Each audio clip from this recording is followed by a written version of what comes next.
Are you ready? Yeah. Roll the intro. Hello,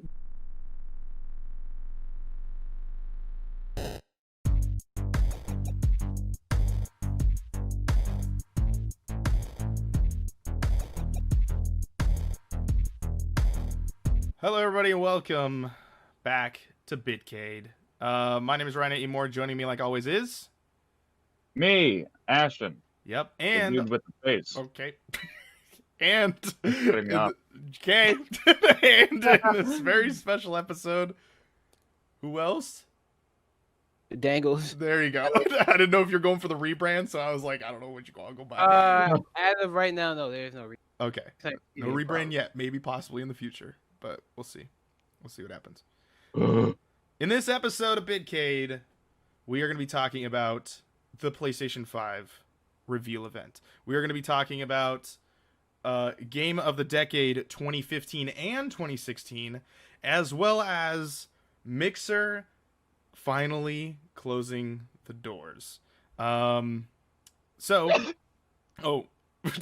I hit a nerve there? Are you good? I just had a stroke. Oh, okay. Ashton, which one do you want to talk about first? Talk about Mixer. All right, let's talk happened? about Mixer.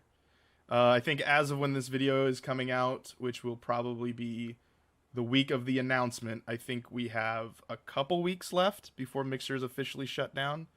July 22nd. July 22nd, is that what you said? Yes, Yeah. And yeah, it's been quite an interesting ride that Mixer has taken, that Beam has taken. I guess I'll let you guys think of some eulogies that you want to say for your final respects for the lost and the dead that is about to happen. But I don't know, man. Like, this shit, to me, it's heartbreaking. Like, Mixer was supposed to be like this awesome alternative to Twitch and having, in very, very like mixed community over there. But Mixer's been, generally speaking, pretty positive, at least for me. So I don't know. It's gonna suck to have to move.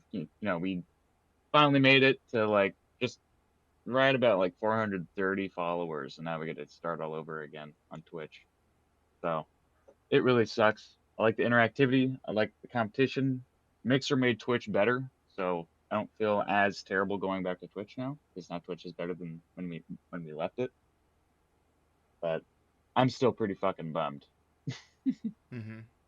Do I talk now? Sure. Yeah, I mean, you were the you're new to the platform, and then all of a sudden it's like a carpet has been ripped from beneath you.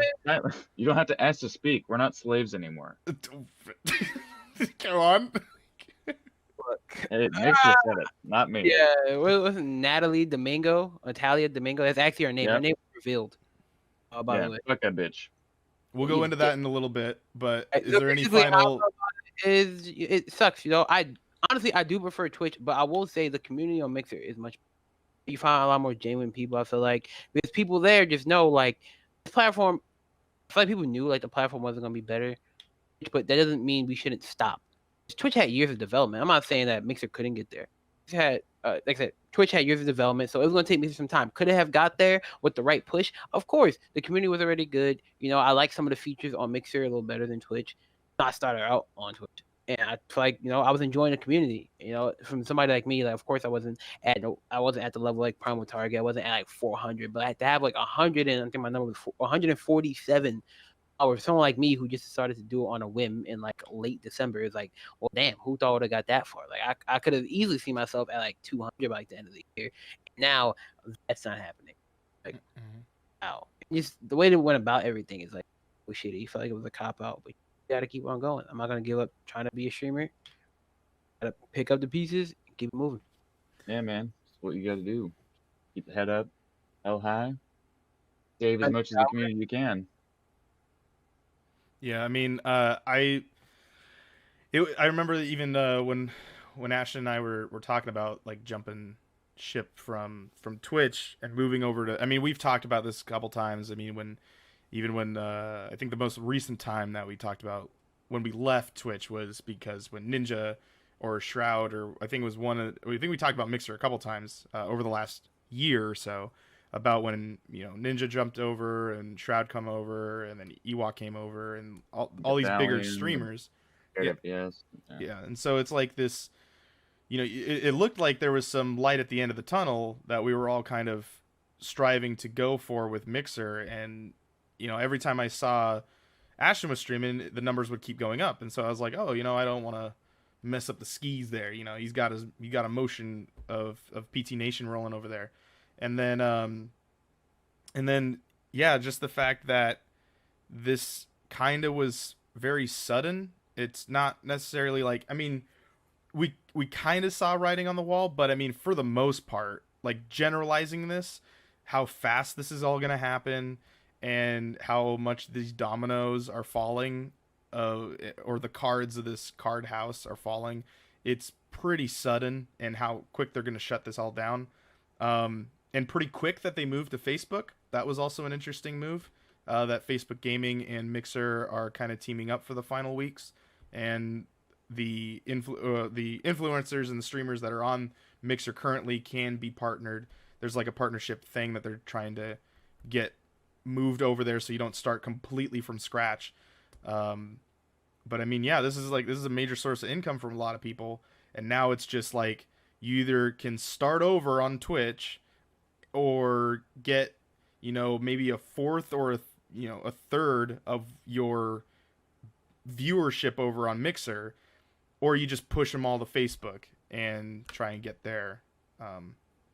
It's gonna be interesting for the next couple of weeks, so we'll see what happens. I gotta mention that like the Facebook partner program is like really shady. Just touch on that. You have to sign an NDA signing up for a partner on Facebook, and also they did deny somebody. I'm sure you do for Twitch as well, wouldn't you?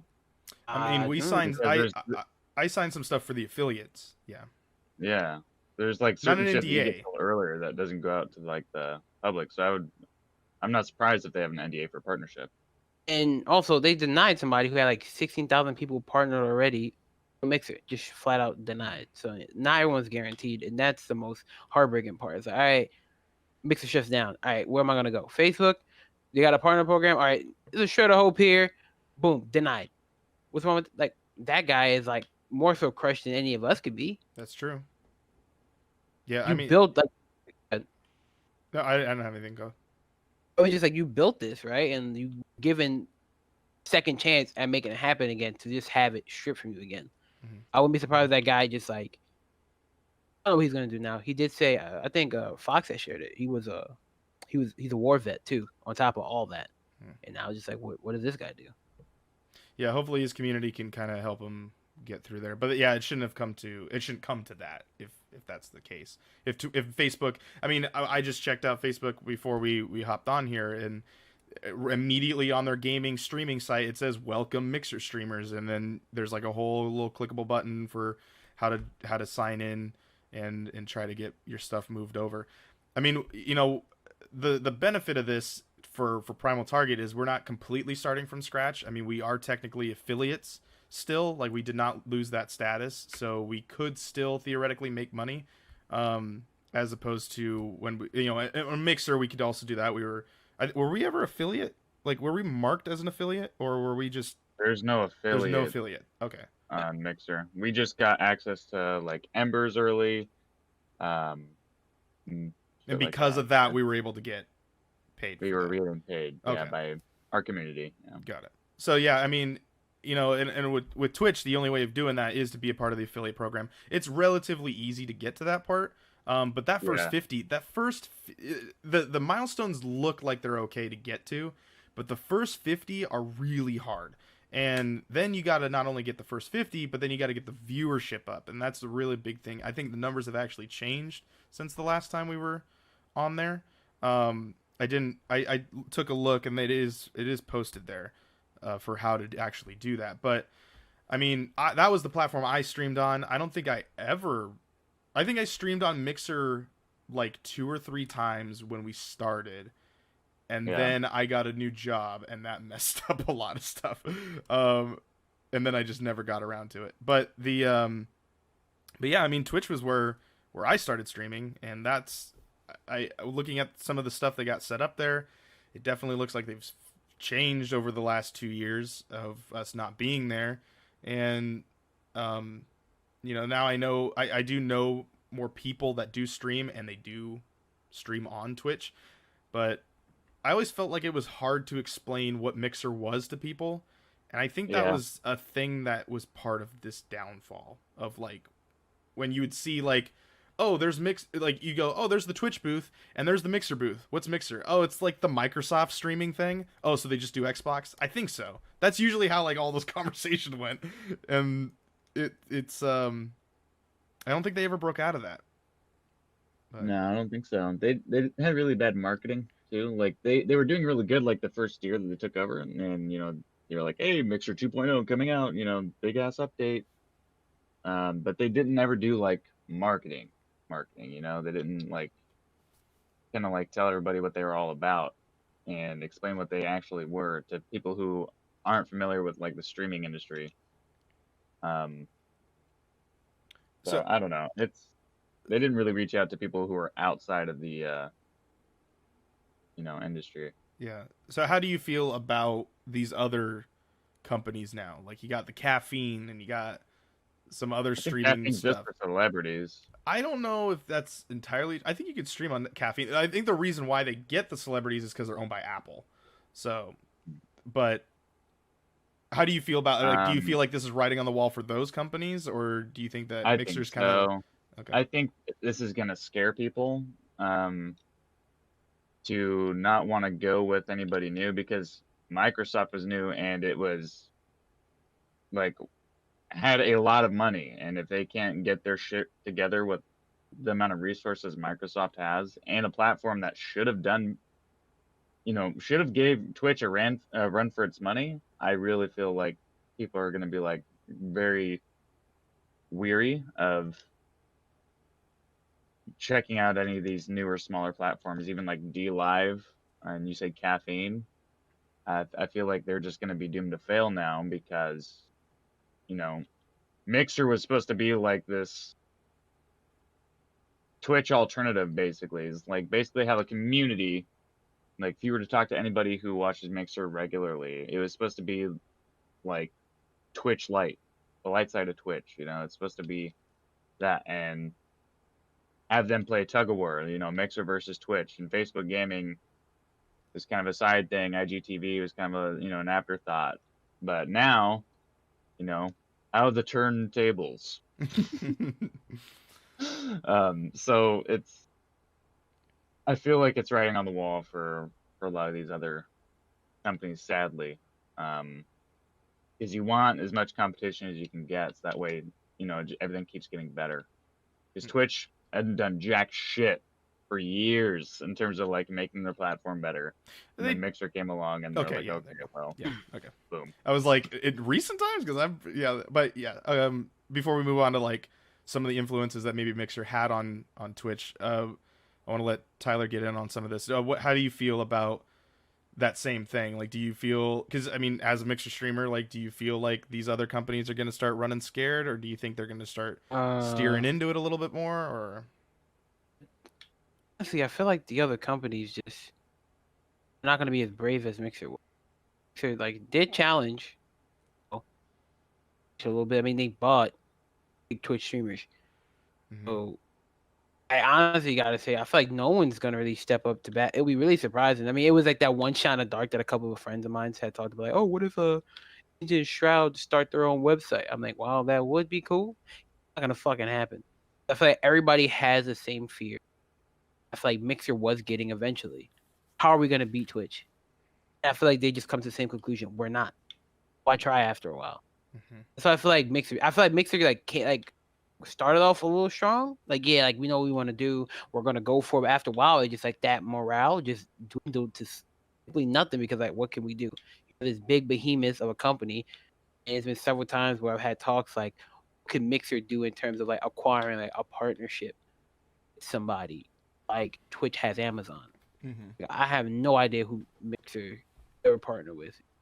The idea was bounced around a time. Like I said, I feel like people just succumb to the fact that we're not going to beat Twitch. They have on everybody, they're just gonna get better and better. So, Yeah, I mean, it did come down to, like one of my thoughts of it was like as you're mentioning that Amazon owns Twitch, and they're them implying a lot of implementing, that's the word, a lot of the Amazon stuff like Twitch Prime, and there's deals that go with that. You get free games because you get that, connected to that, but it was no additional cost. You just added it to there. You got a free sub, you got all this other stuff. And then you look at Facebook gaming, and it's like literally like everyone has a Facebook. Majority of people have a Facebook, and it's easy to access. It's 2 clicks away from the. If you're on PC, it is literally 2 clicks away to get to the gaming portion of Facebook, which is why I think YouTube is terrible when it comes to live streaming games. If you do not have a following yet, that is not where you start. Which is part of the reason why I'm thinking about doing like the stuff that I've been doing on YouTube, going and starting to just boost our numbers on Twitch along with Ashton. So it's like it's just really hard because you get bogged down, and it's super like unless you know what you're doing on YouTube, like you can barely find where all the gaming live streaming gaming is, if you didn't know where you're going. And it takes like 4 or 5 clicks to get to that spot, and people don't got that time. They'll just, all right, never mind, I'll just watch this guy, and watch their video that they recorded for 20 minutes. But YouTube got rid of their YouTube gaming, but they attached their brand to that. Microsoft did not attach their brand to Mixer. It's just a subsidiary of what they have. They own it, but that's about it. They kind of just sent them off with a paycheck and hoped that it was going to run like Xbox, where they didn't necessarily have to put Microsoft in front of the Xbox. You just associate it to that, but that's about it. You can do whatever you want on it. But it never broke that mold of, yeah, can I stream Nintendo stuff? I mean, Ashton, you can attest to this. There is not very many people that were streaming Nintendo games, and you were kind of doing some work on that towards the end of all this. Yeah. So. Yep. I was gonna be the next guy to look after the Nintendo orphans on Mixer, and now they're gonna be lost forever. I controlled Dragon Ball Fighters for a little bit. Dude, I hate to be that cocky, but like when I start, like just one thing about Mixer's downfall is because of its lack of an audience. It like the old games, not even the old games. Dragon Ball's only 2 years old, right? And you can't find anybody on there. No one's checking for these games, so I could literally get on Dragon Ball with the support of the communities I have met and literally dominate the Dragon Ball directory with like 5 people. Mm-hmm. 5 people all it took to dominate one category of a whole game. Like, what's going on here? Yeah, I mean, and you definitely see, like, based on the top results for each of the platforms, whether it's YouTube, Facebook, or Twitch, or Mixer, they all range in different games that are popular at the current time, and it's kind of interesting to see, like, Mixer was definitely the closest into what was the top games for Twitch, and I think in order for them to compete, that was where they were like, okay, we have the top games also on our network, on our website, to compete with it. Otherwise, you look at YouTube and it's all like mobile games, because YouTube streaming is super popular in Asia, like seriously popular over there, like PUBG Mobile and Firefight and like all these other games that are like mobile games are like super big on YouTube. Like there are obviously League of Legends is on there, but it's not the numbers that you see over on Twitch or something like that. And even with Mixer, you didn't really see very many PC oriented games in the top listings of things. It was usually console based games. So yeah, and that's a big majority of gamers. Huge rise in console streamers when Mixer came out. Because you could do it right from the Xbox. I mean, you could do that to Twitch also when Twitch was being put on the 1 and. But it happened more so because when Microsoft acquired Beam, called it Mixer, they put that shit up in its own tab on the dashboard. So it still is. Yep, still up to there to this day. So we'll have an update on our OS on the Xbox One. So what is? Can you give me a brief rundown of the drama that is of what this whole situation is transpired, or what you feel is Oh. your theory of what has happened so far. We don't know if these are, or do we know 100% of what is about to happen? Or You want to go, Ash, or do you want me to do it? I'll let you go. I talk too much. Go ahead. Okay. The main drama started off a couple of days, not a couple of days ago. Was it yesterday? Some guy had sort of like Mixer the Black experience. It's a hired by Mixer. I think like last year, maybe 2 years ago. this would have been the 21st of June, 2020. Just to date it. Oh, I think his name on Twitch is like Milan. Even Phil Spencer. We'll get that. Basically, he put up like a twit longer post about like Mixer the Black experience. Black man hired by Mixer, and first instance he just hits heavy. First situation he brings up in a meeting when he gets there, someone like an employee makes him mark that you were hired for street. Makes him believe that he was just hired for the color of his skin and not the work he can produce. And then it's diversity hire, which hurt him. Then the next situation, again, right heavy in there. He brings up that he had a meeting with everybody, like everybody Mixer, and the boss just wants to say, "Hey, I feel like all the content creators or partners, Mixer are like my slaves, and I'm their slave master." So obviously, as African American male, he was a little bit bothered by this, and she saw that he was bothered. He said that they had talked about it afterwards, and she wanted to justify her slave analogy by bringing up like Google analogies or some shit like that. And he was like, that doesn't really justify what you did. Go on to like an investigative team, I guess you can say. He brought up to, they said they would talk to HR and that they would handle it. They go to talk to, they didn't actually bring it up to HR. He goes to them and they tell him no one brought this side at all. I think he decides to finally quit. They come back to him, I think like a year later or some shit with like the findings on the case, and they find her not guilty. That like basically she can't be racist. She hired a black man. After everything going on, think that this wouldn't be happening. That people would like turn tide, and then Phil Spencer obviously comments on the guy saying, "I want to meet with you. But we should definitely talk about this." Oh, so Phil Spencer met with the guy. The guy. He probably had like a video call. Yeah, he like personally commented. Like his account commented under that dude's post. I want to talk about this. And then we don't know really what's transpired after that. No, well, obviously they sold themselves, so I don't think anything really. I guess maybe to the masses, nothing really matters because those people are probably going to get relocated. I mean, the Facebook gaming division. There is a division up here in Seattle, so they can move, and it will not really affect them. They'll just move buildings. But yeah, I mean, there's going to be people that are going to get laid off and fired during a time where we are dealing with a horrific outbreak. So it's like, it's going to be tough for a lot of the Mixer people. And I feel really bad for a lot of those people that are working and that are getting the blunt of this, that they didn't deserve it. A lot of streamers are ready to take off. There's a one streamer. I don't want to be too disrespectful, so I'm not going to go with their sexual orientation because subject. Tanzi, I saw their post on Twitter, saying that they were just gonna stop streaming until it gets solved. Stop streaming on Mixer, and it's funny, like the next day, boom, sell themselves. I was prepared also to stream because of the situation. I feel like it hit me a little different because this kind of goes in the line of my like profession, what I want to do. I'm in school right now for game designing. Okay? This guy probably on the lines did something like me. I learned about like many other things like going to school. So this could have been somewhere I ended up. As a black man, it's like this is what I have to face when I get there.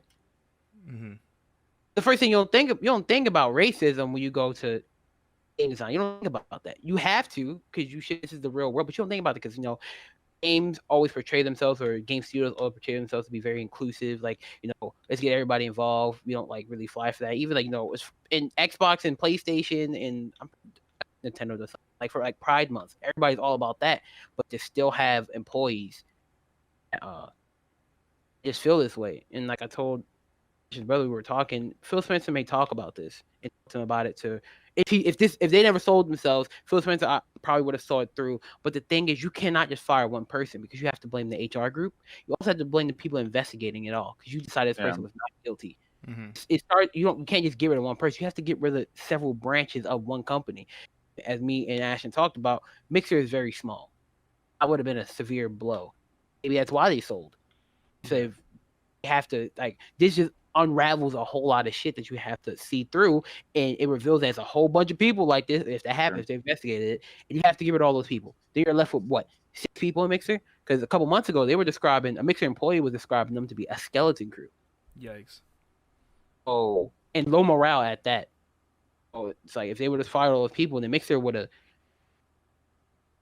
They would just prolong the inevitable. Mm-hmm. Yeah, I mean that it definitely is an interesting thing because I feel like there is something that we don't know. There's obviously information we don't know about this scenario. Like a company just doesn't fold up a division because they're like, oh yeah, let's just end it. Let's just end this because of a social media situation. Like there's obviously something else that's been happening up to this point. Issues going on for a while though. That what? What'd you say? There's been issues going on for a long time. Yeah, that's what I'm saying. Yeah. This is just a straw that broke the camel's back. Mm-hmm. Because like, you know, I don't know if you remember, but whatever lady that took over Mixer after one of the main dudes left, she came in and they were operating on a skeleton crew because they wasted all their money on stealing Twitch streamers. They didn't have enough money to basically run shit, and instead of being motivational, she shit on them for complaining and that she doesn't feel bad for them. And this isn't the time for them to feel sorry for themselves. This is the time for them to get their heads down and get to work. Like, who the fuck hired you? Yeah, I think especially this day and age, it's like I think people have realized that leadership is not brought by telling them to just get to work. Because, I mean, you know, a lot of people talk shit about the millennials and how, like, oh, you know, I've seen this, like, work ethic based on generations. And one of them is, obviously, they talk about the millennials and the difference between millennials to baby boomers. And this isn't like a knock to either one of them. They're both really hardworking. It's they go at it differently.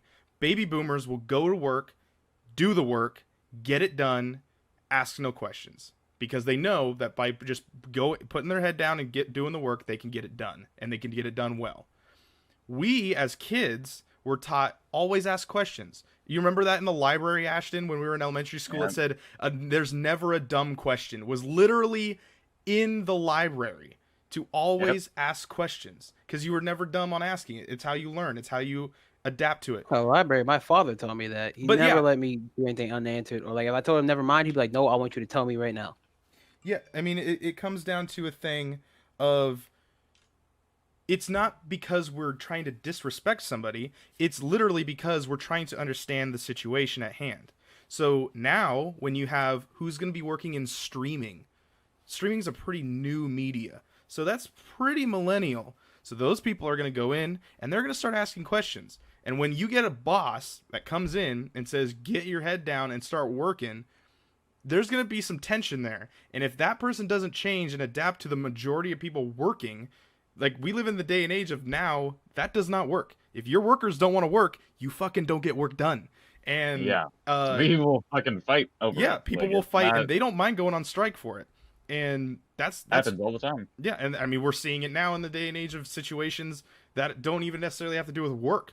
So it comes down to, like, I work in my office and I would not have taken this job if it wasn't for the fact that my supervisor talks to me personally, gets to know me on a personal level, doesn't mind joking with me, having a good conversation, but then also checking on my work. This does not sound like that situation. It sounds like this person was busting ass, which is not always it's not always bad to do that. Like, people need their ass broken sometimes, you know, to get the fuck work. You know, you can't just be joking around all the time.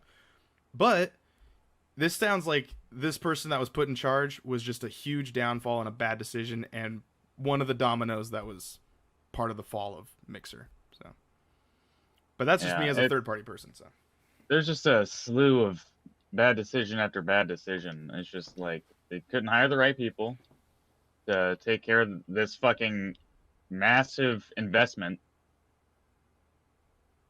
And then whoever was in charge of spending, I mean, Jesus Christ, like they didn't even give themselves a safety net for if they didn't get like fucking even like 60. Best case scenario, they would have gotten 60% of their gains back, initially, from just buying streamers and getting like subscriptions, and they're cut from that.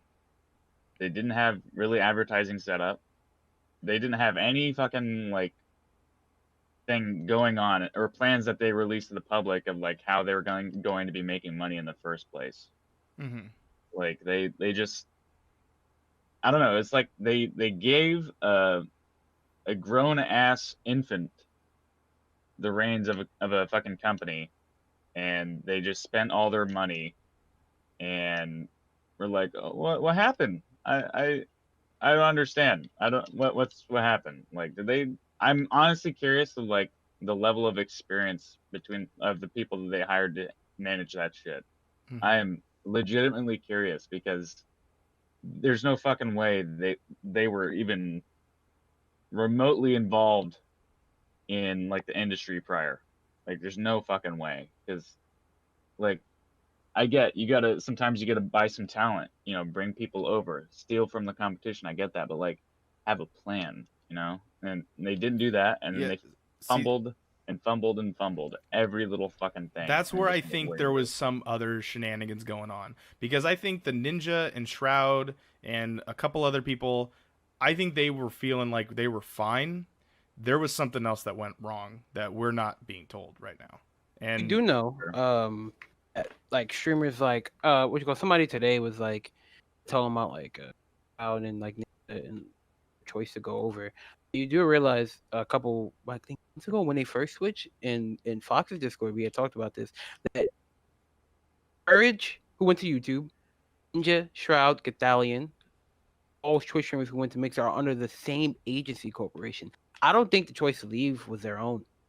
All moved at a really weird time. Really, Courage to YouTube.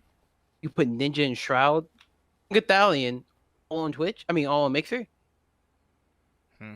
It's weird. And they all, like I said, all those people that move were represented by the same organization. yeah, I'm just wondering. You don't just spend that kind of money and then not expect.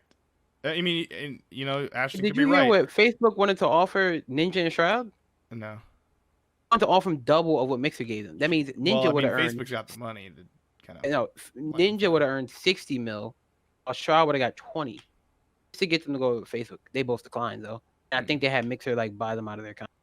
Because also, I mean, that could have been their choice too. If they decided to not go Facebook and went to Mixer, they obviously probably saw more of the light of Mixer being the next one. And people were talking about Mixer being the next big thing. I mean, you had what is it? You have Professor Broman talking about how like people that are starting to stream should jump over to Mixer. Don't start on Twitch. It's a huge platform to really start on. And I think that people that did start on Mixer that are jumping over to Twitch are going to get a little bit of a boost on that. So it's going to help them a little bit more than if you just started. But still, there just seems to be so many situations that why now? And it seems this was just a moment that they were like, you know what, fuck it. Let's do it. Let's just fucking close doors. She's doing a terrible job. It's all falling apart. Like the house is burning. Do we try to put it out, or do we just let it burn to the ground? And I think Microsoft just decided, give it to Facebook. We're gonna just let this burn to the ground. Did you see like the quote unquote like statement they had made? Who? To, Alon, the guy who had the experience at Mixer, they like said like, oh, we apologize and we're gonna work to fix this in like future like situations. That was posted at 3 a.m. my time. We fucking announced they sold themselves 12 hours later. Yeah. What the fuck? All right, any last minute moments? I know this is kind of, I mean, we're beating a dead horse really at this point. It is, Mixer has fallen, the castle is hit the floor now, but any last moments or any last minute things, Tyler, that you want to say to the blue brand? You fucked up. Okay. Fucked up. You should have fixed it. Ashton, keep on going. Anything? I loved you, but you suck. Suck dick. Suck my dick with your ass. We're moving on to our second topic, which is going to be which one are we going with? Are we going with the PS5 or are we going with Game of the Decade? PS5. Okay, let's talk about the PS5 conference, the PlayStation conference that happened at the time of this recording about a week ago, or last Friday actually. But so let's talk about it. I'm going to go down the list based on when it happened. We're not going to go through the whole conference, just some of the highlights. I picked 3 things. Tyler picked 3 things, and Ashton picked 3 things. First thing that we're going to talk about is the first thing that they showed, which was GTA 5 is coming to the PlayStation 5. Ashton, why did you want to talk about this? Well, I mean, it's, at first glance, it's going to be enhanced. That's cool. They're going to push out a new update. It just makes sense for them to do. But they also said they'd be expanding it in the trailer. So I'm curious as to what they meant by that. Yeah, it's definitely weird wording. Like, you don't just put enhanced or expanded and enhanced, because normally you just say, oh, it's enhanced for the next gen console. It's like, all right, cool, whatever. But they did say the words expanded, so I don't know what that means. Like, will we finally get to see the solo single player DLC that we've been wanting for like the last, I don't know, how long has this game been out? Like almost 10 years. By the time this game comes out, it'd be almost 10 years. So I don't know. I think it's 2013 because we voted it for 2013 Game of the Year, I think. Or yeah, I think that's it. Yes, we're gonna go with that.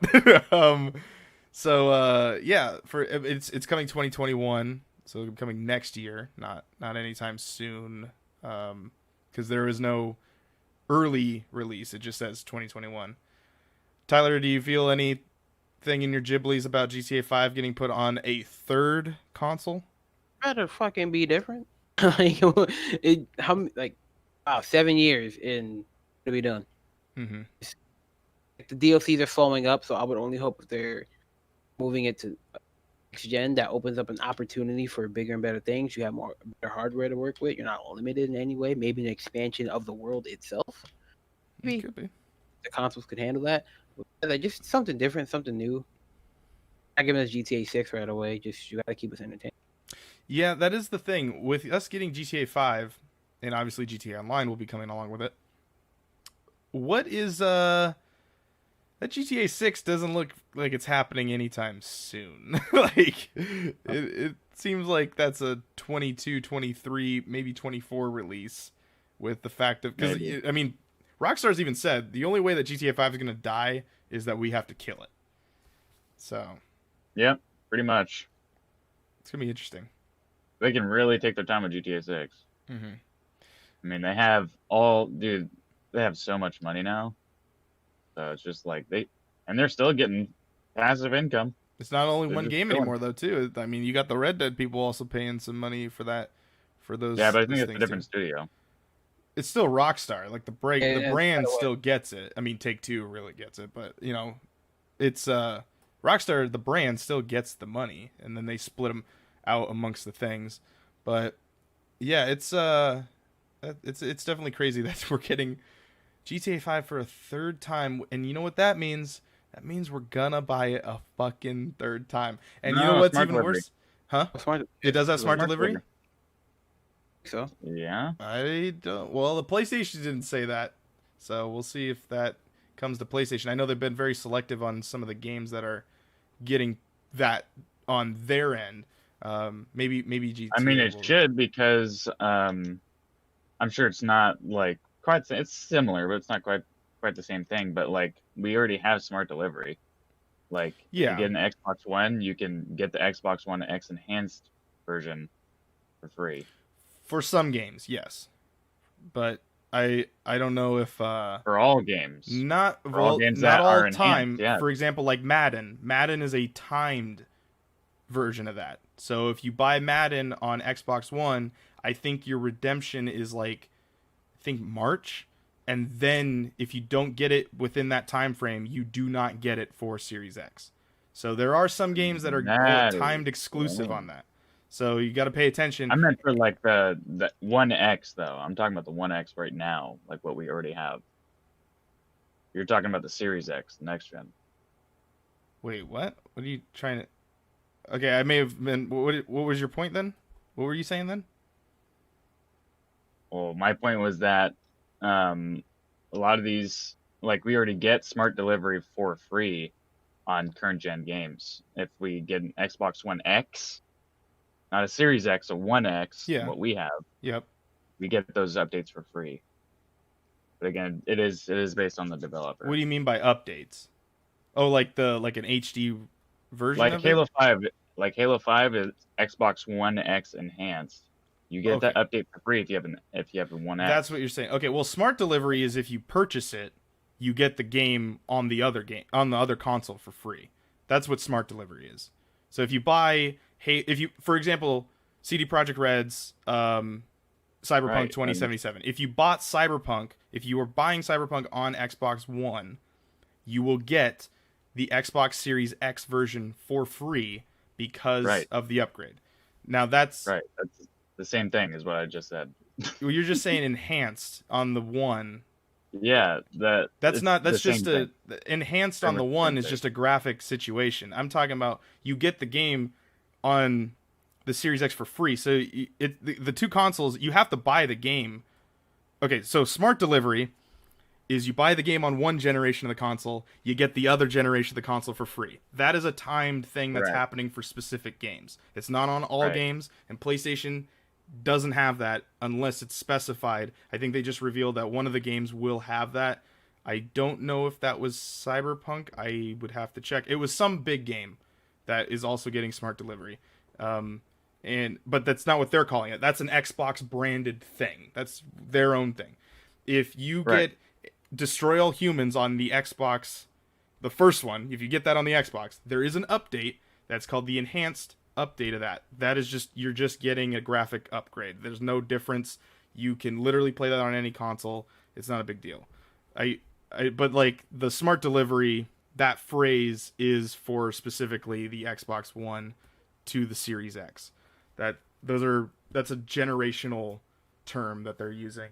It's confusing as shit, and I wish the Xbox didn't use it because it just puts into the fact of what is smart delivery and does all games have that. As far as we know, most of them do on Xbox, but not all of them. But I don't know. It to me is seeing GTA 5. I hope you're right. I hope there's an upgrade and that if I bought it on the one console, I don't have to buy it again because I've bought it on PC, Xbox 360, Xbox One, and yeah, I've bought it 3 times so far. So, Ugh.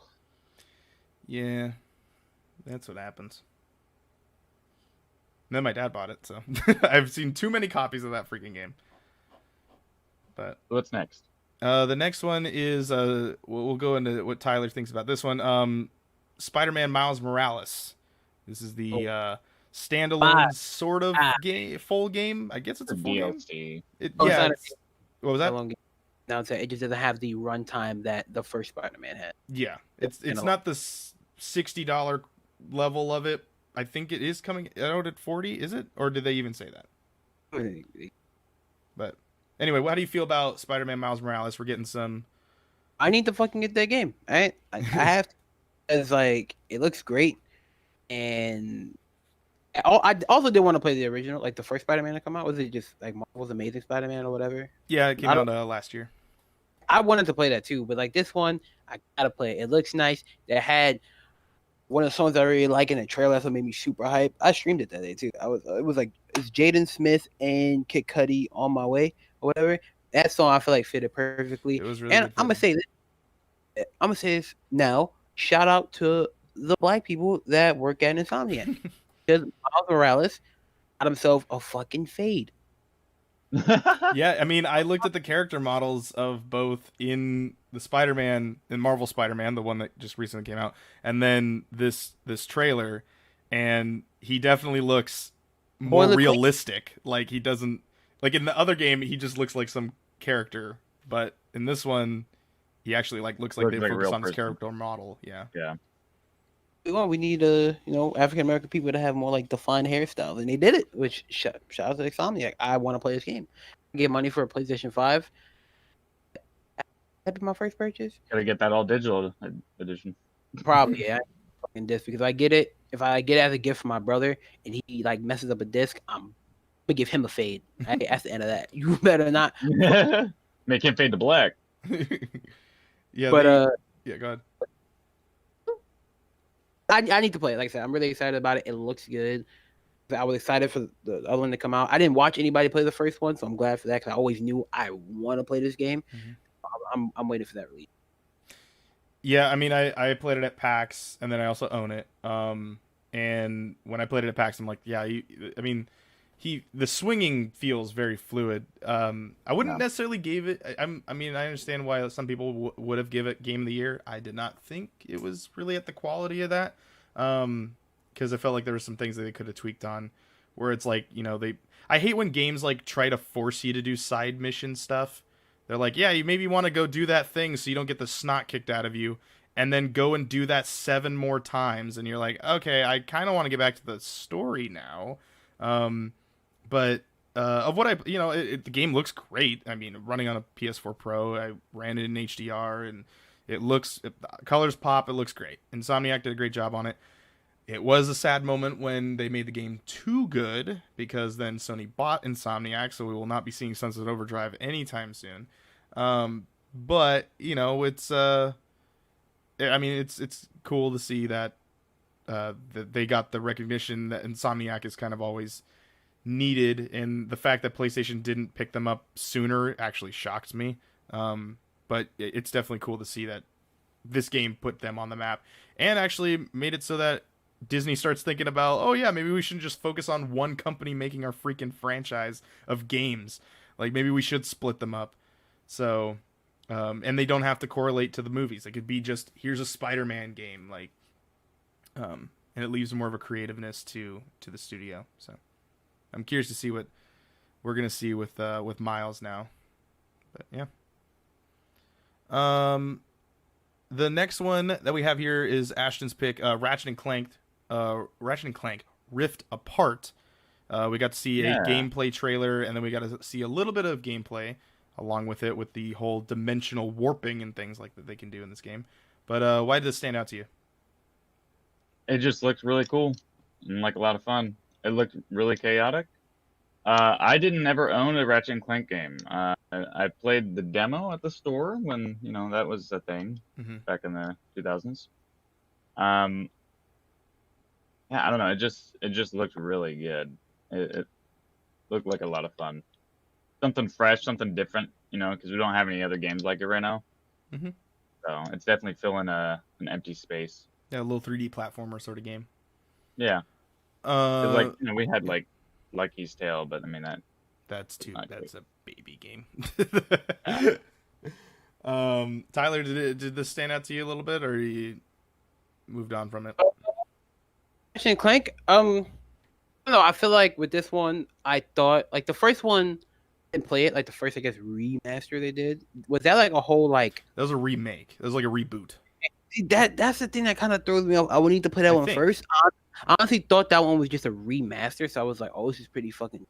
I had to play this one, but this one it doesn't feel like the same because I said, and the first one back then was Going Commando. I'm pretty sure. And I think the second one was Up Your Arsenal. And I played the shit out of Up Your Arsenal, own it. So I just thought, oh, we're just gonna get another version of that. But I'm looking at this game, I'm like, this is not Up Your Arsenal. So I need to get what's going on. Like I need to probably either watch somebody play the first one or pick up the first one myself, play it. Maybe it would make. But I'm excited for it just because it's Ratchet and Clank. I love the game. I guess the storyline is what I'm lost in, so I would definitely need to look at that. Yeah, I mean, I think it's coming at a good time of continuing a major PlayStation franchise. I mean, Ratchet and Clank are as much part of PlayStation as Kratos and Nathan Drake and stuff. So it is cool to see that they're coming back. And then they introduced a new character, what seems to be a female version of. Now Ratchet is the. What is he? What is he? Ratchet is the Lombax. He's like the mammal. Okay. Yeah, I was like, what? He's not like Yeah, I thought he was something unique, in which that is what that is. But yeah, he's it's cool to see that there's like they're going to introduce a new character. And Ratchet and Clank are always known for introducing some wild and zany characters. I've always seen it from afar. I've never actually played a Ratchet and Clank game, but it's cool to see that there's a 3D platformer that might be coming out, and the whole warping thing looks crazy. So that's going to be interesting. Yeah. The next game that this is Tyler's pick, Kenna Bridge of Spirits. I think I'm pronouncing that right. We got to see a cinematic trailer / gameplay sort of thing. I wrote down that it's a very beautiful looking game. Looks like an animation level of quality, and I believe it's an exclusive. But why did this game stand out to you, Tyler? It reminded me. It's old game that came out called the Cameo. You guys know what I'm talking about? I don't think doesn't ring a bell. Yeah, it's old game. I think it was even on the original Xbox. I have to go as far as saying. I think it was like a girl who could transform into different things. It gave me that artwork kind of feel. Mm-hmm. Just look like, even though like it's supposed to be childish, it got very dark all of a sudden. Mm-hmm. You over here with all these like fucking like fur balls and shit chilling. And next thing you know, this thing that looks not even from this world is coming to kill you. It's like she's a little girl and she was beating ass. And there's ray tracing in that. Oh yeah, and that's definitely where we will be seeing a lot of that in the next gen of ray tracing. That's the big thing. Of 2021 ray tracing. If it has ray tracing, it's good automatically. But enough. I learned ray tracing in my game design class. That was fun. Yeah, I just think it looks good. Like I said, it may look childish at first, but it looks like it could be very entertaining.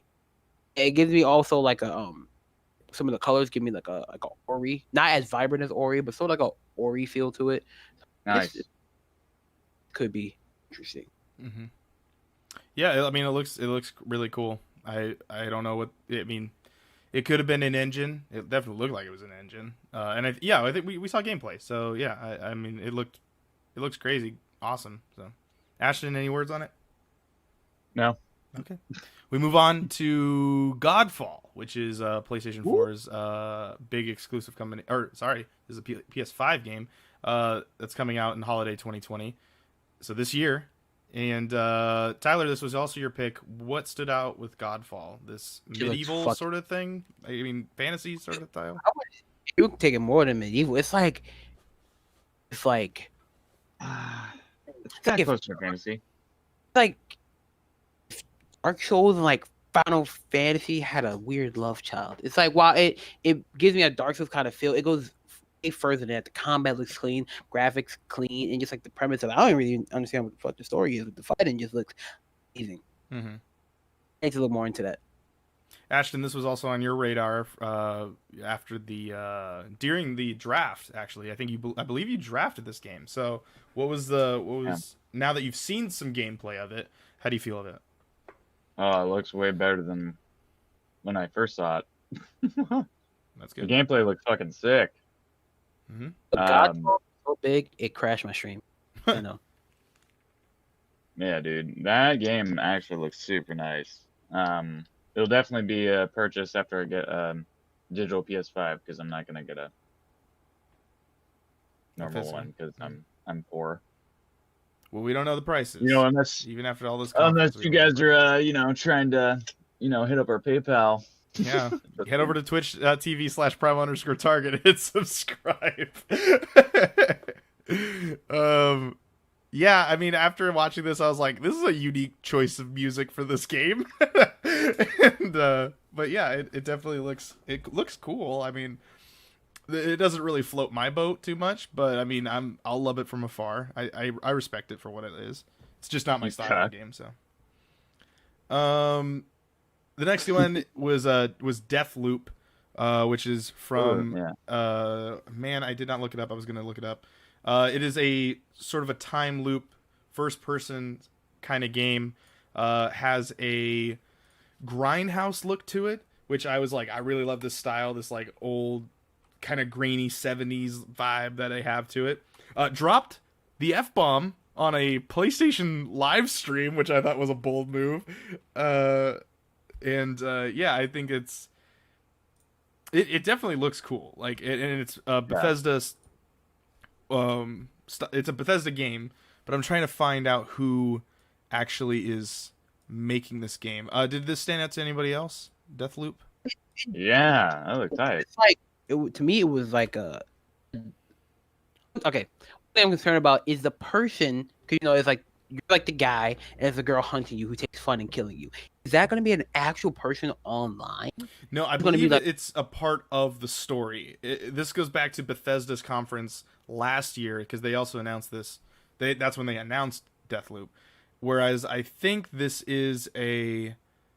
So I'm reading here that Deathloop. What you need to know about Arcane's new first-person shooter. So it is a first-person shooter game. I think that's going to be like these two different storylines going around, and you kind of solving this because there's obviously a story. I mean, Arcane is known for that. So, I am definitely curious. I'm going on Bethesda's website here. Hopefully, they don't kick a trailer on here. I think at one point they give you the perspective of the woman. I'm pretty sure. Yeah, we did see that at the end of the trailer. Yes. Like different sides, like yourself. I would enjoy that too. It to me, honestly, just feels like a more modern day more espionage than Dishonored. Mm-hmm. It definitely gave me Dishonored vibes, which I'm trying to see what Arcane has done, and I believe they did do Dishonored. I'm trying to figure that out. But I'm also seeing here on their website a killer next-gen shooter coming to PlayStation 5 and PC. They did not say Xbox. Oh, they did not. Which would be a very bold move on Bethesda's part, because they obviously have always teamed up on things like that. So I'm looking up now Deathloop on Xbox One. Let's see here. Deathloop, PC, PS5. It says on IGN.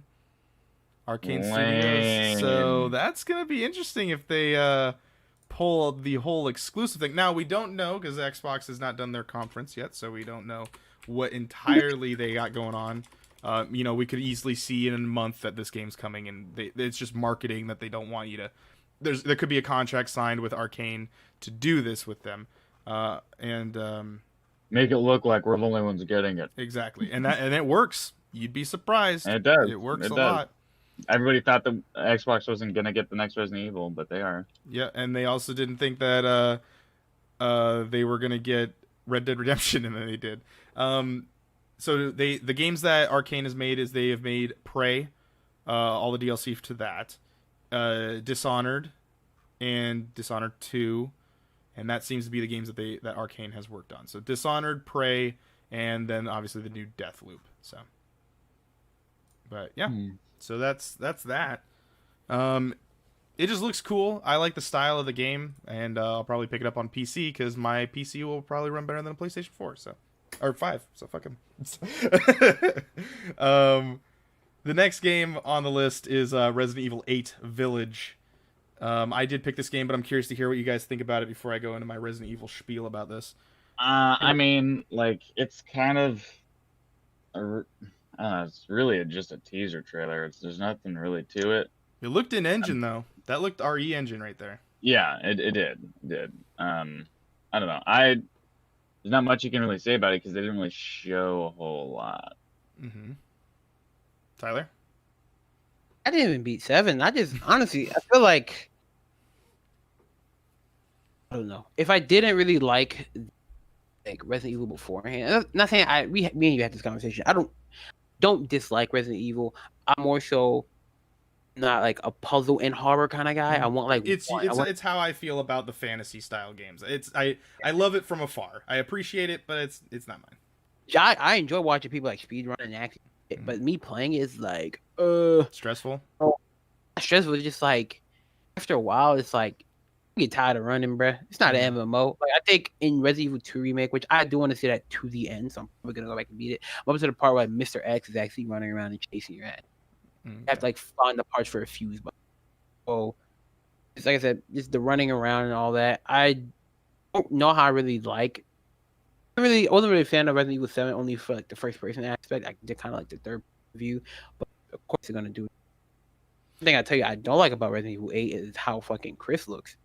Yeah, that was the main thing that threw me off. Obviously, Chris Redfield was rumored to be in Resident Evil The- 8, and then obviously we got the full-on, hey, Chris, what are you doing? Bam, bam, and then he does his deal, and then that's the end of the trailer. And so we were like, well, there's obviously only one Chris, so, I heard Chris is in a 7. Like I've seen all the iterations of Chris. 7 has to be the most disgusting.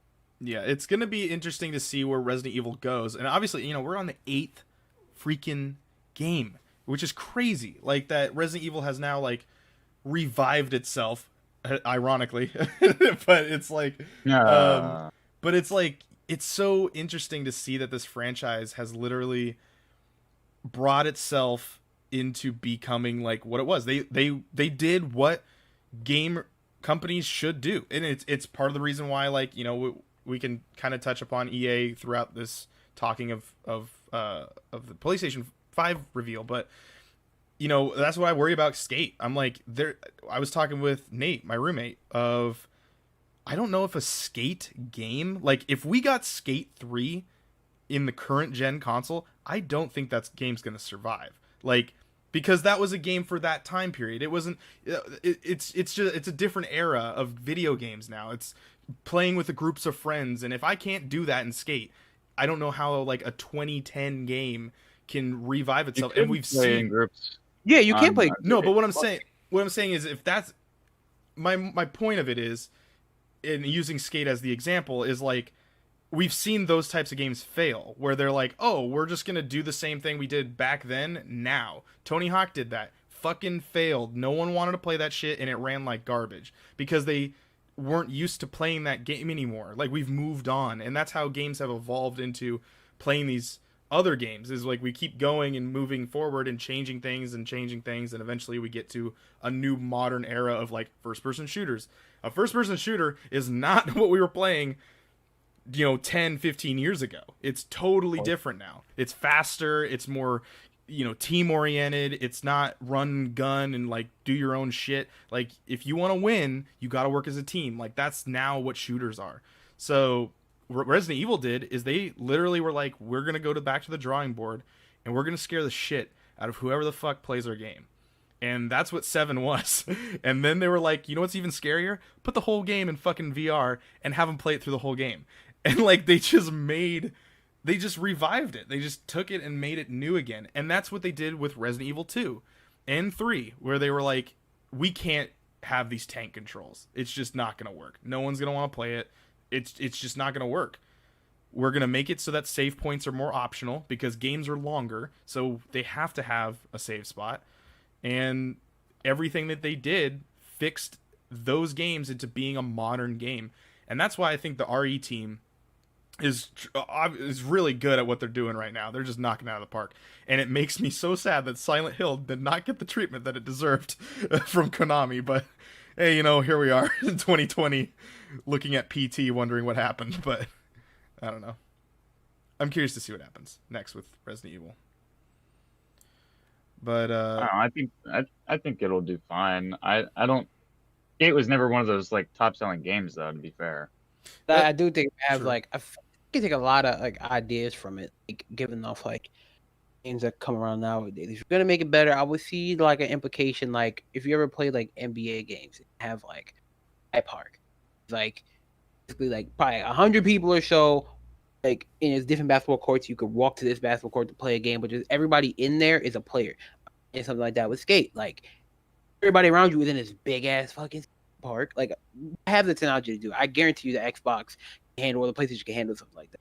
So just create like a big ass skate park and like drop in contest, or drop in drop out contest. That would be really dope. But then again, let's not get into that. It's just a game. Okay.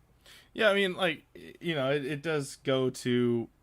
I mean, I want Skate to succeed. I know there's a lot of people that really love that game. I played Skate 3 and 2, but it's like, I don't want it to be like Mirror's Edge Catalyst, where everyone just bitched about they wanted a sequel to Mirror's Edge. EA was like, fine, we'll make the game. They made the game. It was really good. No one bought it. So this is really, but that's the thing. There's other companies that have done this too, but it's like, you got to vote for your wallet. As much as people complain about, I'm not going to buy Call of Duty this year until they fucking change it. Fine. But when a game does come out and you really want it, you need to support that game, and especially when it's an EA game, because they've been burned way too many times to like keep making a game. They wanted Mass Effect. They rushed a Mass Effect out. It fucking didn't hit. No one bought it. Everyone shat on it. It did have some bugs. They fixed it. No one went and gave them the time of day. So, and you know, it's really interesting to see where that's gonna land, and how like. I do really hope that Skate does succeed, but I mean we'll see what happens. Coming back to this, it comes to our last thing that we were going to talk about, which is the PS5 itself. Ashton, there was a lot of things that were announced really about the console itself, from things that it has built into it. They didn't go into specs wise; they just kind of said like it has this thing, and then they also announced some accessories that went around with that. But what stood out to you about the PS5 itself? The design? The design. Do you like it? Hate it? On a scale of 1 to 10. I don't mind it. I think I'd give it a 7. A 7. On a 100-point scale or just the solid? On 10. Okay. Out of 10. From 0, 1, 2, 3, 4, 5. It's fine. Yeah. Okay. 7. Tyler, what do you think about the design? Scale of 1 to 10. 10-point scale. God damn it. Like a 5.5. 5.5. Okay.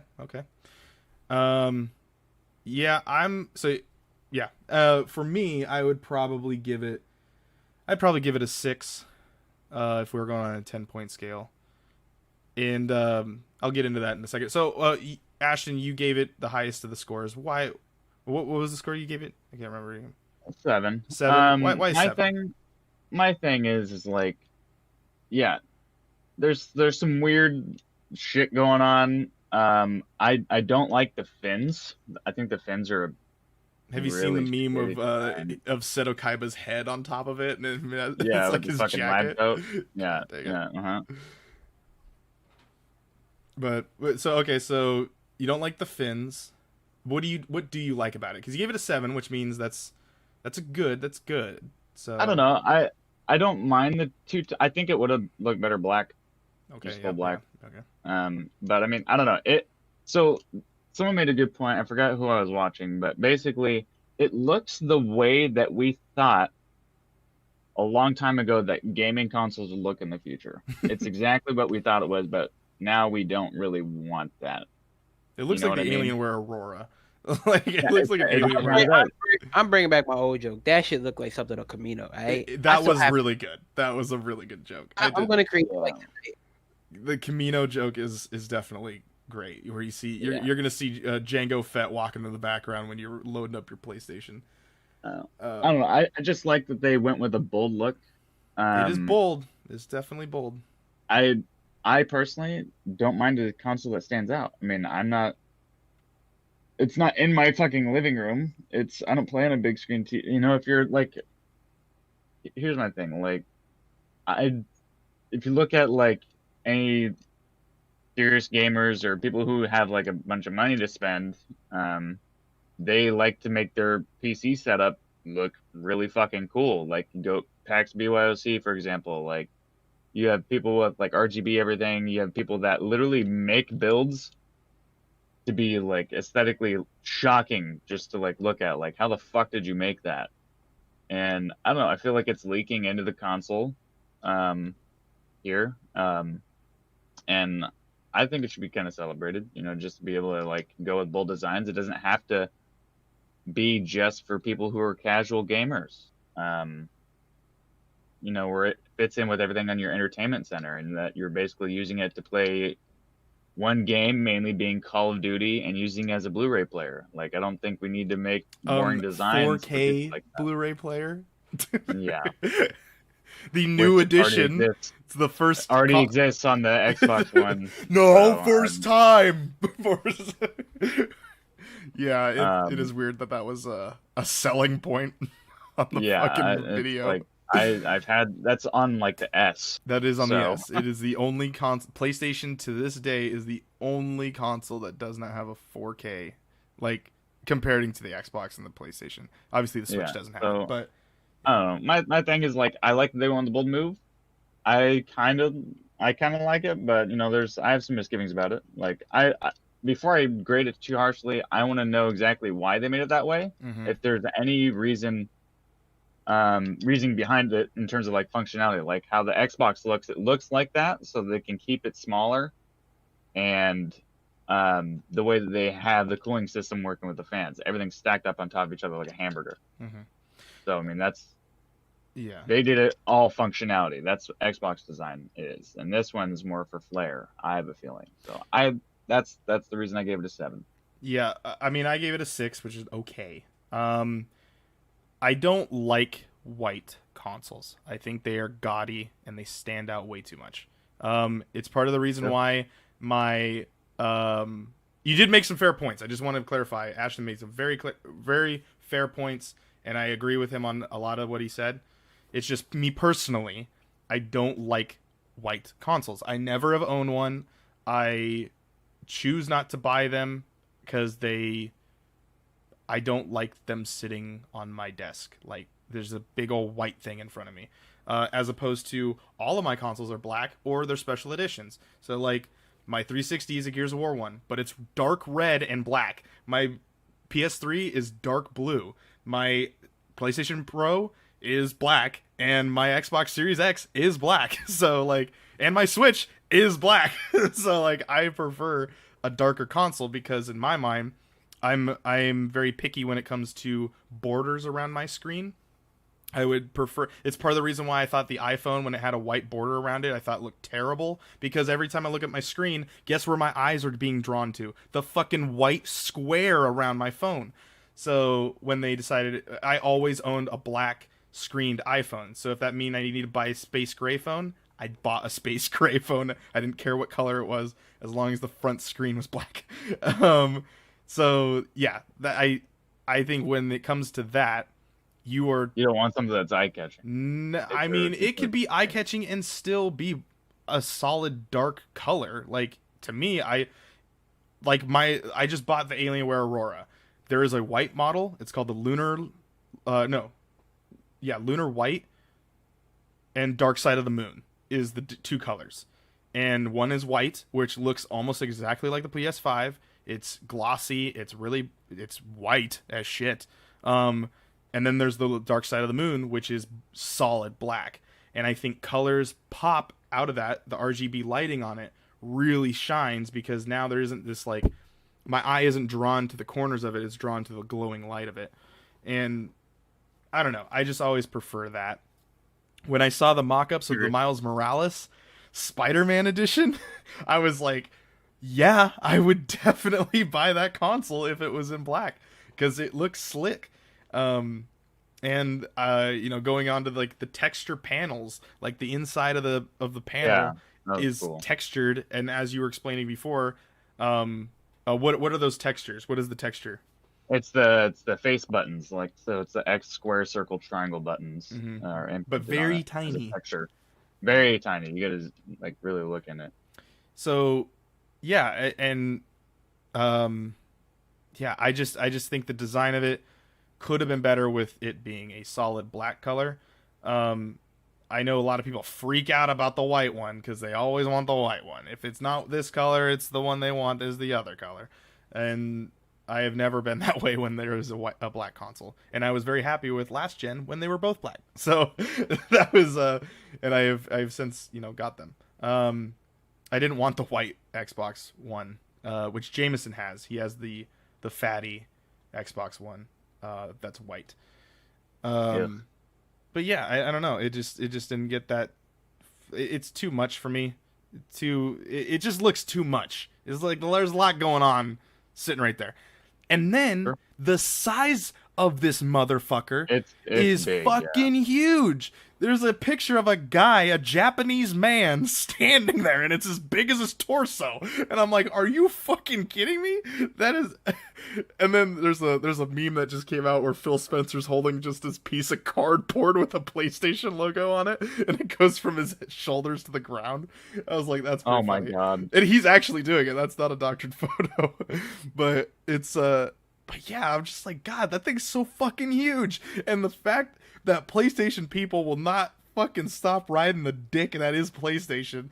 It's you cannot. Yeah, they're like, tell why is it so big? Oh, well, it's got the best stuff in it, so it's gotta be real big. I'm like, dude, But God forbid Xbox One comes with a fucking camera, and then it's like a whole big shit my pants moment, and it's like, oh my God, yeah. So if you look at the size comparisons, there are mock-ups of the size comparison between the PS5 and the Xbox Series X, and they are so freaking different. It is the footprint of an Xbox Series X is literally the size of, I don't even know, like if I think you it's smaller than like the your X, phone, isn't it? like two iPhones as the like square part of it, and then it's as high as, yeah, I think it's as high as the Xbox Series X or Xbox One X, and the PS5 is the tallest console ever created. It's just fucking huge. I hope we got room for it. And not only that, it's wide. It's really wide. And so I don't know what they've done to this thing to make it the way that it is, but it is a ginormous motherfucker. And I mean, good, more power to you if you can put that on your entertainment center. But like, wow, I cannot imagine how you're gonna do it. It's huge. It's a giant console. Those are my gripes of it. Overall, I think, it's fine. It looks fine. It's okay. Tyler, what do you feel about this thing? You gave it a 5.5, which wasn't even a part of the scoring system here, but we'll go with it. Why in between 5 and 6 here? What didn't make it a 5 and what didn't make it a 6? It's not ugly enough to be below like a 5, I guess, but you don't like, again, the fins is interesting. And like, for example, like we take into consideration with like the Xbox, how the Xbox look, that shit ugly too. At least the fact of the matter is you can try to customize your Xbox to make it personal. You have basically a blank canvas. It's like the episode of SpongeBob who was like fucking with the marble pillar. You can do something with that. What can you do with that PlayStation to make it look nothing? Because it's gonna look weird. Because it has these like weird fins. It's like a budding vagina flower. You didn't even. God, man. All right, I gotta give you that one. That's 2 now. That's 2 now. You got it. Just like these flaps is just like, what is it? Like being big on top of it, and then like the like my thing is you could have like the dish tray in another part. You put it right there, so either, depending on how you look at it, that shit either got a fat ass or it's pregnant. That was what was weird. Why is it not in the middle? I don't know. Like, why is there this bulging thing at the end of it now? Or if you want to like be really sleek about it, why like where the flaps is? Why couldn't that be like a dish tray? Like, yeah, right in the it is flap, weird. like right. Oh no. Yeah, I didn't think about that. Because yeah, and then there's also multiple different IOs.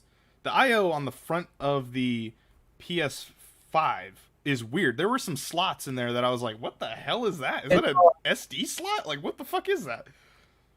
But yeah, it is weird how they didn't put the disk drive in the middle. But I mean, I guess then it wouldn't look different from the digital edition, but it's still weird because it's not like concealable. Because like you only can lay it flat. Obviously, it's a console, so you can only lay it flat on one side. But it doesn't like look sleek. It's just this big old bump at the bottom of it. So yeah, it's weird. What was that? PlayStation got cake. It's crazy.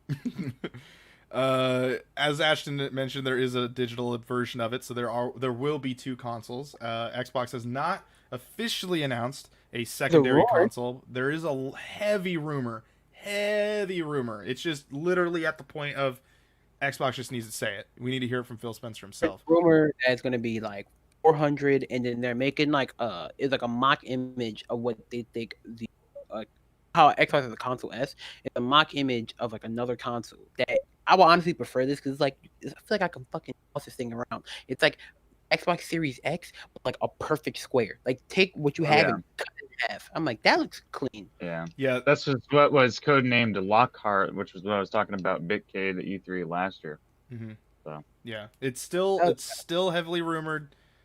There's no what's happening with it. If we'll see it in this year or if we'll wait another year for it.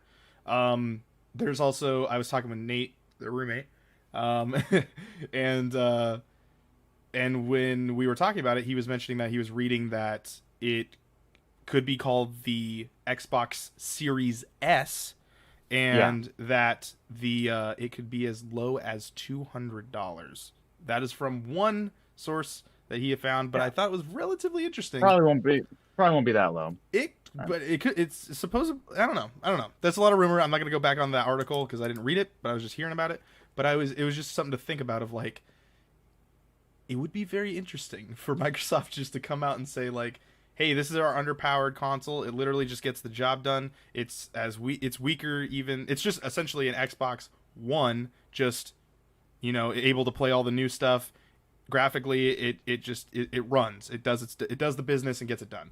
And we're gonna just charge $200 for it. I mean, you could theoretically do that if all it did was just played games and did nothing else. Wasn't those are for the gamers that just want to play games, play the Call of Duty, play the Madden, play Fortnite, whatever. Not entirely out of the question in the times that we live in technology, but definitely a long shot at this point. We also got to look at the Pulse 3D headphones. This is the big giant thing they love talking about at the last PlayStation conference was 3D audio. Which isn't even as good as Dolby, but all right.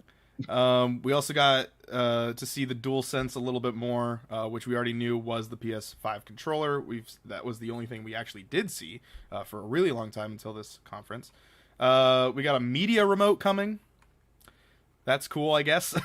Also, HD camera. Jeez Louise. Holy crap. HD camera was also shown. And it looks interesting. But yeah, we got they talked about like 4K Blu-ray, ray tracing, ultra high speed SSD, haptic feedback on the controller, motion sensor in the controller, adaptive triggers that the controller has, charged by USB Type-C, built-in microphone, 3.5mm headphone jack, and a 3D audio capable, which we kind of already went over a Bitcade or two ago. So nothing new on the controller side, but yeah. But that's the PlayStation 5 conference. Anything else that you want to talk about it? Not really. I hope it does well. I hope they come out with a slim version. Did you are in the store. You were in Target.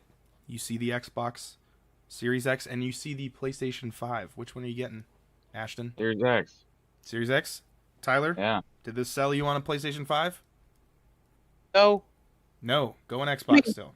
Yeah, I mean, so the homies is on Xbox. So like Ashton, like he got a job, he could do that. I'm a college student. I ain't doing that. I gotta pick one. Yeah. Xbox. So you go on Xbox. Interesting. I think after this, I'm still on the Xbox side of things, just because. I mean, Xbox got to really fuck up their whole conference next month, so we'll see. We'll see what happens. We're moving on to our third and final topic. We're gonna kind of run this one because we're about an hour 22 minutes into the full episode, but we'll see what happens here. We'll see where the world takes us. Game of the Decade 2015/2016. Games for 2015. Let's start off with that. We got Bloodborne, Shovel Knight, Project Cars, The Witcher 3 Wild Hunt, Heroes of the Storm, Fallout Shelter, Until Dawn, Disney Infinity 3.0, Halo 5 Guardians, Black Ops 3, Rise of the Tomb Raider, Beyond Two Souls, Rainbow Six Siege, and Rocket League. Tyler, did you play any of these games?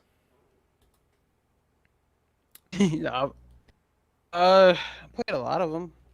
Okay. Rocket League, we talking about 2015, right? These are 2015, yeah. Witcher, played Bloodborne a little bit. Rocket League. I did not play that Fallout. I played Halo 5. Did any of these stand out to you specifically, or reasons of why they are why the game that you'd be like, yeah, that game was definitely really good for 2015. That made 2015 solid. Definitely The Witcher. Okay, what was it about The Witcher? Expansive. It's like, to me, The Witcher, typically, like, it's always set up to me would be like Skyrim with a definitive story. Like just like Skyrim is like so open ended. Of course, you have like your like main quest, but you kind of make your character whatever you want. But Witcher was like, this is Geralt. This is who he is. This is what he does. That's side shit, but like this is what he's gonna do. This is his journey. And just like the world was good, you know, like how the weapons worked, the magic was good, the different like sort of enemies. Whatever that moose looked at you first. Got my ass beat a couple times. It was good. I think that one has to be like the staple for today. Okay. Ashton, of any of these games, it doesn't have to be necessarily The Witcher at this moment in time, but was there anything, some games that highlighted more than others? I'm a big Halo fan, so I really, was super excited about Halo 5. I will say it was kind of a disappointment at launch, but it didn't really get better till the next year. But I mean, that was like my main game I was looking forward to that year. Mm-hmm. You still play it to this day? I do still play it. I'm currently grinding it to max rank in preparation for Infinite. So, but that's not the only game from 2015 that you play. You play Rocket League still. I do. I'm actually I was playing right before the podcast. So, yeah. What is it about Rocket League that you like? I like competitive games. I like games that make me angry because it means it takes skill to play, and that's what keeps me interested. It's really, really fucking competitive, and the skill ceiling is super high. I would say I'm decent, but I'm not anywhere near a pro level. But yeah, it's I like that and The Witcher. The Witcher's fucking phenomenal game. Yeah, like even if you were to go and take a look in like there's a video done that I watched last year or something about like how game studios used to like do like so much for like the gamer and like put a bunch of like art in like the case of the game when you go pick it up. And Witcher was like one of the last games to do that. They had a shit ton of stuff for you to like read through and like look at. There's a little thank you note. There's a little thank you note. Yeah. So I don't know. It was just one of those like, wow, not all the gaming industry is greedy, money grubbing whores. CD Projekt Red. Fantastic. Yep, and then they got Cyberpunk coming out this year, God willing. It got pushed to September or November now. I'm not even following up on it. I'm just waiting for it to come out at this point. I don't want to see anything or hear anything about it. I'm done. Just put it out. Yep. Well, we gotta wait 2 more extra months. Yeah, I mean, for me, 2015, I didn't actually think there were a lot of games that I played then, but there were. Shovel Knight, I played. I actually own it on the Switch. I really like it. I actually bought it on the 3DS first, and then I bought it on the Switch. Project Cars it's a really cool racing game. I'd say the progression system is really cool. You can actually start at like go-kart level and then like work your way up to Formula 1 in like a career mode, which is pretty cool. Project Cars 2 went on and made some fixed stuff on that, and then Project Cars 3 is coming out really soon. What else? Here's the Storm. I played a little bit because I obviously liked MOBAs, so I was willing to give it a shot. Wasn't really for me. It's definitely a different version of it. I might give it another shot later. I mean, it's not like dead, but Blizzard still supports it. It's just something I haven't really gone back to since 2015. Until Dawn, really good story. Choose your own adventure style game. I love those types of games, so it obviously a horror version of that is really cool. Disney Infinity 3, it was an honorable mention, and I put this on this list because I thought it was funny. But I do have some of the figures for it, and unfortunately, this was the last game that they did do Disney Infinity. But I did get my Boba Fett figure, and that was the only one I really wanted. Halo 5 Guardians story, I wish there was a lot more to it. I feel like it comes down to that whole thing of like I hate when games just end and like just fucking end on a huge cliffhanger that wasn't really rewarded or like I guess deserved. And Halo 5 definitely did it, but the multiplayer solid. Multiplayer's pretty solid. Yeah, I felt like it brought back those Halo 2 memories of you're facing off people that you are equal level with, and it makes the game fun and more interesting throughout the whole entire time. Rise of the Tomb Raider, God, this game would have been my fucking game of the decade, or game of this year, and it probably was. I love the Tomb Raider series, the Camilla Leddington led ones. It's just all three of them were really good. I can't wait till Marvel's Avengers comes out, because then that team can go back to making Tomb Raider. So, but yeah, it's really cool. Beyond Two Souls is also a choose your own adventure style game made by the people who made Heavy Rain. Really good, solid game. Ellen Page, I believe, is the lead character in that game. And yeah, Siege and League, Rocket League, I've played off and on, but I've never like focused on those games. But Sure. We voted on this. What game is going to represent 2015? Ashton, what is the game representing 2015? The Witcher. The Witcher 3 Wild Hunt is officially the 2015 representative. Moving on Yay! to 2016. Tyler, games that we have chosen for the representatives of 2016 are The Witness, Street Fighter V, Quantum Break, Dark Souls 3, Uncharted 4, Doom, Overwatch, Inside, Deus Ex Mankind Divided, Persona 5, Gears 4, and Final Fantasy 15. Were there any games that stood out in 2016 for you? If you're still here, maybe. I don't know if he's still here. I was muted. What? There you go. I guess I was looking at a video. I apologize. I definitely played Dark Souls, played Doom. I wanted to play Quantum Break, but that fucking storage space, bro. Oh, it's huge. Yeah. Ugh. Yeah. HFET. Final Fantasy, Deus Ex. I didn't play Inside. I played Limbo. Sorry. Gears of War 4. I enjoyed it. Man, 2016 was a big year for you. Picked up all these games. The games. 2016? Oh, let's remember, I graduated from high school, so I was big no life. In 2016, was there anything that you were like, oh, this game was the shit?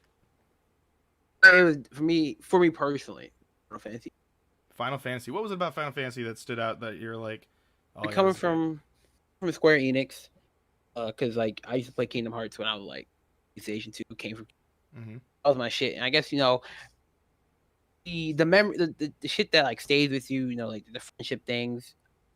It's kind of weird for me to talk about this because it was in friendship, but no. Final Fantasy, it was really well done. The weapons, the story, the like the tombs, I guess you could say they had. Like, did you play a Final Fantasy game before this? I played a little bit of 13 and someone stole it from my house. Oh, It was bought for my birthday. Right. And then we moved to where I live now. Damn. You got jacked.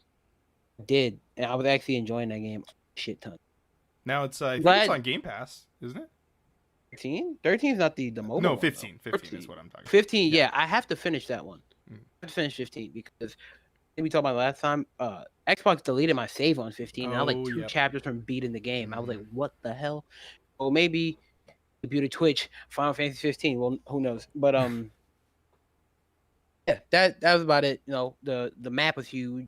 The storyline was good. The characters, I feel like you really got connected to. You Phoenix does like a good job with these characters. Like teams were good. Mm-hmm. Yeah. I know there were better games that year. That's my favorite. All right.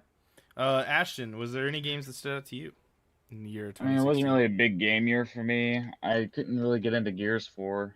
I was just kind of like, Was this the one with Dark Souls? Yes, Souls 3? Dark Souls 3. Played the shit out of that.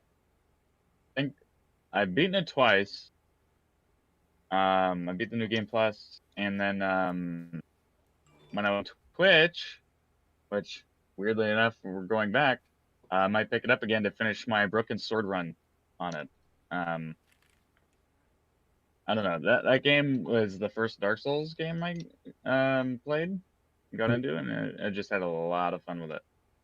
I don't know. It was really cool because that was basically my main play of the year. That was the only game I beat that year. So, other than that, I was just playing like Halo Rocket League still and and Halo. Rocket League. Yeah. Yeah, Your and that's 2015 pretty games. much. Yeah, I've basically been playing the same couple games for quite a long time. So, um, it's yeah, that was basically my one new game that I was playing that year, and I don't know, it was just really cool because you see all these um playthroughs that people were doing. There's one guy that beat it using the guitar from Guitar Hero I have and seen did a that. Yeah. no hit run doing Mhm. that. So I was like, what the fuck, dude? Oh my god, you're an insane human being. You're not. Fuck that. You're not even human. You're an alien. Yeah. 2016 for me was actually a huge year because this was the year Primal Target started. So we were looking at all these games and trying to play as much as we can. Um, some of them did not make it to this list, so that's why most of the games we actually have not played on this list. But yeah, like Quantum Break, we Christian and I started playing that game. It was really hard to schedule a game like that because it was very story driven. Um, and then what else? We did play Beyond Two Souls in 2016, so that transferred from 2015. And yeah, Uncharted 4, we played a lot of episodes of that. That's on the channel here. And that was really cool because I love Uncharted. I like the Indiana Jones sort of style. Obviously, because I love Rise of the Tomb Raider, liking Uncharted is not too far off my radar. I did not play Doom. I still need to play that. I even downloaded it on Game Pass and then I deleted it because I went on and I had to delete stuff for another game. Uh, Overwatch, I still play it to this day. I've bought that game 3 times now. I bought it on Xbox, PS4, and on PC. And I paid full price for the Xbox and PC version. Actually, I think I traded in towards the PC version. But those were both at launch, so those were full price games. And then just recently, I picked it up for PS4 because I've been playing with Allie. And then Persona 5, I just recently played. I've actually taken a huge break off of that. But I really love the Persona series. I think the characters and the stories that Atlas makes for the Persona series is awesome. I love Persona 4 Golden, and this game just picked up all the stuff that I was like, it's kind of like, I don't know if I want to. Yeah, this is not like spoilery, but like it's kind of like the translation from like Last of Us to Last of Us 2. They took all of the stuff that I didn't like and then they fixed it all, and so that's pretty much with Persona 4. Even though those are both really solid games, like Persona 4, there was moments where I'm like, okay, do I really got to grind on this? Do I really got to do that? And then Persona 5 was like, Persona 5 kind of answered the fact of like, oh yeah, you can kind of just if you're like super overpowered, you can just start beating the crap out of people. And then Royal even doubled up on that, where like I think you don't even have to go into a battle. You should just like you just tap it and you beat them immediately, and then you just move on. And I'm like, well, you know. And Royal just came out a couple months ago. Gears 4 I recently beat in anticipation for Gears 5. Felt like that was another game that didn't deserve the ending it got. It was very abrupt. Luckily, Gears 5 came out like 3 days later, so I didn't really care. And I didn't play Final Fantasy, so yeah, that was my 2016. Tyler, do you remember the 2016 game we chose? Oh, I do. It was Dark Souls 3. Dark Souls 3 gets the representative of 2016. Is there anything you want to say about the game that you liked about it, that you didn't, that you love? I Praise the sun god. Praise the sun. and also I wasn't too pleased about this one. I was not pleased about it at all. It beating You Overwatch hurt me. What's your pain? You want to real quick? That what? Want to discuss your pain? Oh yeah, I mean, I don't think Dark Souls 3 should beat Overwatch, considering that it's still played to this day and as popular as it was when it launched, and they keep updating it for free. And I feel like Blizzard did the best they could. There's obviously, I mean, you know, there's gripes about the game, you know, whatever. But the thing about it is, like, it's a solid team shooter. It started a craze. It killed another game, that being Bloodborne, that came out 2 months before this game did, or a month before this game. Yeah, there's never been a pay to play situation. It's all, the characters are always free. I think there's like 60 now, maybe. There might be that much. I'm not entirely sure how many there are. 30, 40, something like that. There's a big number. But A lot. yeah, I mean, I don't know. And I just recently got back into it, so I'm like, I can see where to make this the representative of it. But, you know, I mean, yeah, I don't agree with Dark Souls 3 being it, but, you know, majority rules in this situation. By the way. That Well, what? here's my main argument. My main argument being Dark Souls 3 had a huge meme presence, and the only presence outside the game that Overwatch had was Rule 34. Hey, look, sometimes that's what it needs. Yeah, I Sometimes don't know. that's what it needs. That's the only thing I have to agree with. We like jump to like why I don't remember most about the game. Is like I feel like that series of Dark Souls was so like, wow. Sure. Did you see the hype on, like, we're gonna throw Demon Souls in there too, because Demon Souls technically is like, Well, then you throw Bloodborne in there too. But people do link them all together. they are yeah, I think the Souls is like considered the series, and then there's the Bloodborne series. But yeah. Yeah, but look at the hype that came about Demon Souls being announced or remastered. People were just like, "Oh my god!" And it's like, hell yeah! Like I said, I just the time that game brought me, it was like staying up like 4 a.m. completing bosses, and oddly enough, it was one of the funnest Dark Souls I've played, but I don't know, one of the easiest. I don't know how I feel about Yeah, that. it was pretty easy. So easy. Dark Souls 2, Scholar of the First Sin, broke me. And I feel like, honestly, while playing Dark Souls 3, I could go back and play Dark Souls. I just have like some of the fundamentals. I'd probably still get my ass. Oh yeah. All right. But after like the 5th boss, you're able to get through the rest of the shit, no problem. Okay, so there you go. The 2015 representative is The Witcher 3 Wild Hunt, as well as the 2016 representative. It's getting late. Dark Souls 3 is the representative of 2016, and yeah, 2 top tier games sitting up in the rest of them, and how they will compare to the rest is for a later show. So we will see how they do against the 2010 to 2014 games that have been selected. 2 more games are now added to that list. And in the next episode, we will talk about the 2017 and the 2018 so that we can get through this before the end of the year. That is the whole point, so we can figure out who is the game of the decade. We've talked about it for 6 months now, but we will figure it out.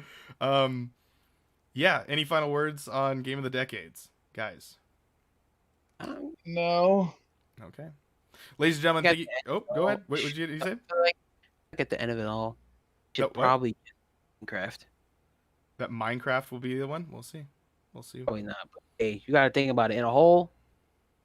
Hey, also, fucking another update today, Ashton. Continue. Wait, what? Another update today. Come 23rd, bro. Oh shit! Yeah, the Nether update. Yes, I'm gonna be playing. Oh, Let's wrap it up.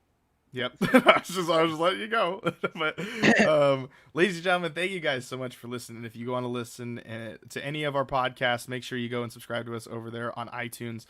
Just search Primal Target, and you'll see that we have our 3 podcasts ready for you for your consuming pleasure of Movie Combat, Bitcade, and PT3600. All 3 of our podcasts are on all one RSS feed, so you guys don't have to go and subscribe to 3 different ones. You can have it all in a nice, organized one feed. It is organized. They are broken out, so enjoy those. If you gotta watch the video version of this, which at the current moment, because we live in the year 2020, we can't see each other, there is just a video gameplay of some random game that's been playing this whole time, and hopefully you enjoy that. And also subscribe to us on YouTube. It's over on YouTube. Just search Primal Target. But we also have a new platform we are heading over towards because of the downfall of the first topic that we talked about. Ashton, what is that? Twitch.tv/primal_target. There you go. Link in the description for all of our social media. Tyler, what is all of your social media? Why don't you go ahead and spout them off as we kind of go out of here? my personal Twitter, because I do have a gaming Twitter that will be changed because I'm possibly rebranding. Personal Twitter is just its_Bengals_. You can find me. Obviously, shutting down don't have that. Twitch soon to be announced, but you can follow me there for like dates on what I will be doing. And we will update that as we kind of go throughout the month, because that's probably going to happen sooner than later.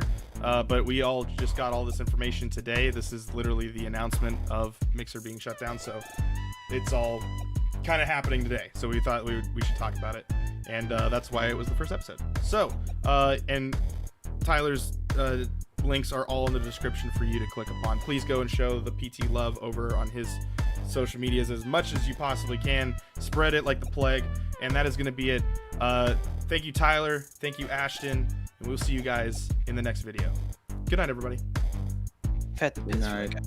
Yeah, dude, I gotta drain my trouser snake real bad.